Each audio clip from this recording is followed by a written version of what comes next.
നമസ്കാരം, ഞാൻ doctor Sujith Ovalath, Parkinson and movement disorder specialist, Baby Memorial Hospital, Calicut and Kannur.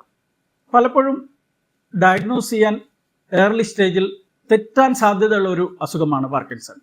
രോഗി പ്രധാനമായും പ്രസൻറ്റ് ചെയ്യുക ഒരു സൈഡിൽ മാത്രമുള്ള വിറയൽ, especially rest tremor, then stiffness, കൈയുടെ ചലനശേഷി കുറയുകയും ഷോൾഡർ ഫിക്സ് ആയിട്ട് പെരി ആർത്രൈറ്റിസ് ആയിട്ടും ആയിരിക്കാം പാർക്കിൻസൺ പ്രസൻറ്റ് ചെയ്യുക. കുറച്ച് അഡ്വാൻസ്ഡ് ആകുന്ന സമയത്ത് പെട്ടെന്ന് തന്നെ ഡോക്ടർമാർക്ക് പാർക്കിൻസൺ ഐഡൻറ്റിഫൈ ചെയ്യാൻ പറ്റും. പേഷ്യൻ്റ് മുന്നോട്ട് കുനിഞ്ഞ് സ്പീഡ് പെട്ടെന്ന് കൂടുന്ന രീതിയിലുള്ള നടത്തം, മുഖത്തുള്ള ചിരി കുറയുകയും മുഖം ഒരു മാസ്ക് ലൈക്ക് ആയി മാറുകയും ബ്ലിങ്കിങ് റേറ്റ് കുറയുകയും പോസ്ചറൽ ഇംബാലൻസ് വരികയും ചെയ്യും.